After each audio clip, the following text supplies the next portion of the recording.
ಮಗು, ನಿನ್ನ ಜೀವನದಲ್ಲಿ ಪ್ರತಿಯೊಂದರ ಬೆಲೆ ತಿಳಿಯುವುದು 2 ಬಾರಿ ಮಾತ್ರ. ಅದು ಹೇಗೆಂದರೆ, ಒಂದು, ನೀನು ಏನನ್ನೇ ಆಗಲಿ ಪಡೆದುಕೊಳ್ಳುವ ಮೊದಲು, ಹಾಗೆ ಇನ್ನೊಂದು, ನಿನ್ನ ಜೀವನದಲ್ಲಿ ಬಹುಮುಖ್ಯವಾದದ್ದನ್ನು ಕಳೆದುಕೊಂಡ ನಂತರ.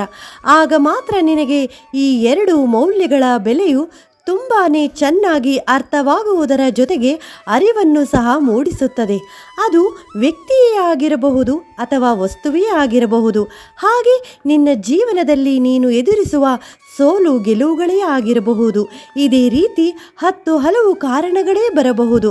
ಅದಕ್ಕಾಗಿ ಯಾರನ್ನೇ ಆಗಲಿ ಹಾಗೂ ಯಾವುದಾದರೂ ವಿಚಾರಗಳೇ ಆಗಿರಲಿ, ಒಂದು ಪಡೆದುಕೊಳ್ಳುವ ಮೊದಲು ಇನ್ನೊಂದು ಕಳೆದುಕೊಂಡ ನಂತರ ಈ 2 ವಿಷಯಗಳ ಜಾಗೃತೆಯ ಅರಿವು ನಿನ್ನಲ್ಲಿ ಸದಾ ಇರಲಿ. ಸಿಕ್ಕಿದೆ ಎಂದು ಹಿಗ್ಗಬೇಡ, ಕಳೆದುಕೊಂಡಿನೆಂದು ಕುಗ್ಗಬೇಡ. ಯಾವುದೇನು ಶಾಶ್ವತವಲ್ಲ ಮಗು. ಇಂದು ಪಡೆದಿದ್ದು ನಾಳೆ ಕಳೆದುಕೊಳ್ಳಬಹುದು. ಹಾಗೆ ನಾಳೆ ಕಳೆದುಕೊಂಡದ್ದನ್ನು ಮತ್ತೊಂದು ದಿನ ಒಳ್ಳೆಯ ರೀತಿಯಲ್ಲಿ ಪಡೆಯಬಹುದು. ಅದು ನಿನ್ನ ದೃಢ ವಿಶ್ವಾಸದ ನಂಬಿಕೆಯಲ್ಲಿರುತ್ತದೆ. ಇಂದು ನಿನಗೆ ಕಷ್ಟ ನೋವುಗಳನ್ನು ಕೊಟ್ಟವರು ನಾಳೆ ಯಾವುದಾದರೂ ರೂಪದಲ್ಲಿ ಅವರೂ ಸಹ ನೋವು ದುಃಖಗಳನ್ನು ಅನುಭವಿಸದೇ ಇರಲು ಸಾಧ್ಯವಿಲ್ಲ. ಅದೇ ರೀತಿ ಕಷ್ಟ ದುಃಖಗಳಿಂದ ನೋವು ಪಟ್ಟವರು ಸಹ ಮುಂದೆ ಸಂತೋಷದ ಜೀವನವನ್ನು ಕಾಣುವುದು ಸಹ ಸತ್ಯವಾಗಿರುತ್ತದೆ ಮಗು. ಒಳ್ಳೆಯದೇ ಆಗಿರಲಿ ಅಥವಾ ಕೆಟ್ಟದ್ದೇ ಆಗಿರಲಿ, ಅವರವರ ಕರ್ಮಾನುಸಾರ ಅವರಿಗೆ ಹಿಂದಿರುಗುತ್ತದೆ ಕಂದ.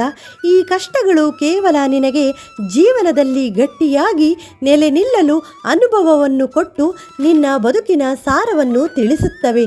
ಕಷ್ಟ, ದುಃಖ, ಅವಮಾನ, ನಿಂದನೆಗಳು ನಿನ್ನನ್ನು ಶಿಕ್ಷಿಸುವುದಕ್ಕೆ ಬರುವುದಿಲ್ಲ ಕಂದ. ಅದರ ಬದಲಾಗಿ ನಿನ್ನನ್ನು ನೀನು ಅರಿಯುವ ಮೂಲಕ, ಹೆಚ್ಚು ಶಕ್ತಿಶಾಲಿಯನ್ನಾಗಿ ಮಾಡುವುದರ ಮೂಲಕ, ಸೋಲಿನಲ್ಲೂ ಸಹ ಗೆಲ್ಲುವ ಸಾಮರ್ಥ್ಯವನ್ನು ಪ್ರತಿ ಕ್ಷಣದಲ್ಲೂ ನಿನ್ನಲ್ಲಿ ಹುಟ್ಟುಹಾಕುತ್ತದೆ. ನಿನ್ನನ್ನು ಸದೃಢನನ್ನಾಗಿ ಬದುಕಿನುದ್ದಕ್ಕೂ ನಡೆಸುತ್ತಾ ಮುಂದೆ ಸಾಗಿಸುತ್ತದೆ. ಮಗು, ನಿನ್ನ ಜೀವನದ ಪಯಣದಲ್ಲಿ ಕಷ್ಟದಿಂದ ಅವಮಾನ ಅಪಮಾನಗಳು ಎದುರಾದ ತಕ್ಷಣ ದುರ್ಬಲನಾಗಿ ಹಿಂದೆ ಸರಿಯಬೇಡ. ಇದನ್ನೇ ಒಂದು ಪರೀಕ್ಷೆಯೆಂದು ಸ್ವೀಕರಿಸು. ಈ ಜೀವನವೆಂಬ ಪರೀಕ್ಷೆಯಲ್ಲಿ ಉತ್ತೀರ್ಣನಾಗಲು ಭಯವಿಲ್ಲದೆ ಬದುಕಲು ಬೇಕಾದ ಪ್ರಯತ್ನವನ್ನೇ ಒಳ್ಳೆಯ ರೀತಿಯಲ್ಲಿ ಪ್ರಾಮಾಣಿಕವಾಗಿ ಶ್ರದ್ಧೆ ಇಟ್ಟು ಮಾಡಿದರೆ ಇದೇ ನಿನ್ನ ಜೀವನದಲ್ಲಿ ಗುರಿ ಮುಟ್ಟಿ ಸಾಧಿಸುವ ಸಾಧನೆಯಾಗಿ ಒಂದೊಂದೇ ಏಳಿಗೆಯ ಮೆಟ್ಟಿಲುಗಳನ್ನು ಏರಿಸುತ್ತದೆ. ನೀನು ಸಂಪೂರ್ಣವಾಗಿ ಈ ಗುರುವಿನಲ್ಲಿ ನಂಬಿಕೆ ಇಟ್ಟು ಪ್ರಾಮಾಣಿಕವಾಗಿ ಮಾಡುವ ಕೆಲಸಗಳು ನಿನ್ನನ್ನು ಅಭಿವೃದ್ಧಿಯ ದಾರಿಯಲ್ಲಿ ಸಾಗಿಸುತ್ತದೆ. ಹಾಗೆ ನೆಮ್ಮದಿಯ ಜೀವನವನ್ನು ಸಹ ನೀಡುತ್ತದೆ. ನಿನಗೆ ತಡೆದುಕೊಳ್ಳಲು ಸಾಧ್ಯವಿಲ್ಲದಷ್ಟು ದುಃಖಗಳು ಆವರಿಸಿದಾಗ ಈ ಗುರುವನ್ನು ನೆನೆದು ನಿನ್ನ ದುಃಖಗಳನ್ನು ಈ ಗುರುವಿನ ಪಾದಗಳಿಗೆ ನಂಬಿಕೆ ಇಟ್ಟು ಅರ್ಪಿಸು ಮಗು. ಆ ದುಃಖಗಳು ಮತ್ತೆ ನಿನ್ನ ಜೀವನದಲ್ಲಿ ಬರದಂತೆ ಸದಾ ಸಂತೋಷಗಳೇ ಸಿಗುವಂತೆ ಪರಿವರ್ತಿಸುತ್ತೇನೆ. ಜೀವನದಲ್ಲಿ ಬರುವ ಕೆಟ್ಟ ಪರಿಸ್ಥಿತಿಗಳನ್ನು ಧೈರ್ಯವಾಗಿ ಎದುರಿಸು. ಅದನ್ನು ನಿನ್ನ ಮನಸ್ಸಿನ ವೇದನೆಯಾಗಲು ಬಿಡಬೇಡ. ಇದರಿಂದ ಪ್ರತಿ ಕ್ಷಣದಲ್ಲೂ ಕುಗ್ಗುತ್ತಾ ನಿನಗೆ ತಿಳಿಯದೆ ಆ ಕಷ್ಟಗಳಿಗೆ ವಶವಾಗಿ ಬಿಡುತ್ತೀಯ. ಅದಕ್ಕಾಗಿ ಬರುವುದೆಲ್ಲ ಬರಲಿ, ಎಲ್ಲವನ್ನು ಧೈರ್ಯವಾಗಿ ಎದುರಿಸು ಕಂದ. ಆದಷ್ಟು ಈ ಎಲ್ಲ ಕಷ್ಟದ ಸನ್ನಿವೇಶಗಳು ನಿನ್ನನ್ನು ಬಲಗೊಳಿಸುತ್ತದೆ. ಸಮಸ್ಯೆಗಳು ಎದುರಾಗಿದೆ ಎಂದು ಚಿಂತಿಸಬೇಡ. ಅದರ ಬದಲಾಗಿ ಒಳ್ಳೆಯ ಕರ್ಮಗಳನ್ನು ಮಾಡಬೇಕು ಎಂದು ಆಲೋಚಿಸು.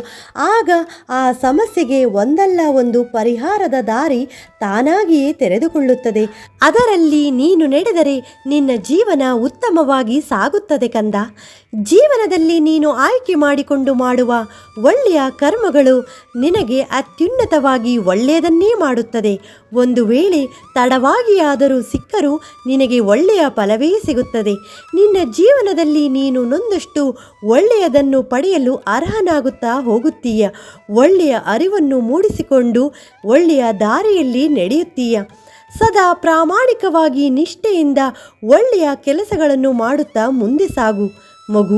ನೀನು ನಿನ್ನ ಮನದಲ್ಲಿ, ಗುಣದಲ್ಲಿ, ಹಾಗೆ ನಡೆ ನುಡಿಯಲ್ಲಿ, ಒಳ್ಳೆಯ ತನದಲ್ಲಿ ನಮ್ರತೆಯಿಂದ, ನಿಷ್ಕಲ್ಮಶವಾದ ಪ್ರೀತಿ ತೋರುವ ಕಾಳಜಿಯಿಂದ ಇತರರಿಗೆ ಉಪಕಾರವಾಗುವಂತಹ ಕೆಲಸಗಳನ್ನು ಮಾಡಿದರೆ ಅದೇ ನೀನು ಮಾಡುವ ಈ ಗುರುವಿಗೆ ಅತ್ಯಂತ ಒಳ್ಳೆಯ ಸೇವೆಯಾಗಿದೆ.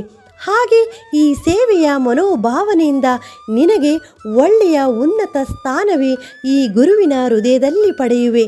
ಇಲ್ಲಿ ಯಾವುದೇನು ಶಾಶ್ವತವಲ್ಲ ಮಗು, ಆದರೆ ನಿನ್ನ ಒಳ್ಳೆಯತನವೇ ನಿನ್ನನ್ನು ಸದಾ ಪುಣ್ಯದ ದಾರಿಯಲ್ಲಿ ನಡೆಸಿ ರಕ್ಷಿಸುತ್ತದೆ. ಈ ಕಾಲಕ್ಕೆ ಕರ್ಮಕ್ಕೆ ತಕ್ಕಂತೆ ಅದರ ಅನುಗುಣವಾಗಿ ಎಲ್ಲರೂ ಸಾಗಲೇಬೇಕು ಮಗು. ಹಾಗಾಗಿ ಈ ಗುರುವನ್ನು ನಂಬಿ ಈ ಗುರುವಿನ ಒಳ್ಳೆಯ ಮಾರ್ಗದರ್ಶನದಲ್ಲಿ ಸದಾ ಪ್ರಾಮಾಣಿಕವಾಗಿ ನಿಷ್ಠೆಯಿಂದ ಒಳ್ಳೆಯ ಕೆಲಸಗಳನ್ನು ಮಾಡುತ್ತಾ ಮುಂದೆ ಸಾಗು. ನಿನ್ನ ಜೀವನದಲ್ಲಿ ಎಲ್ಲವೂ ನಿನಗೆ ಈ ಗುರುವಿನಿಂದ ಶುಭ ಫಲಗಳೇ ಸಿಗುತ್ತದೆ ಮಗು.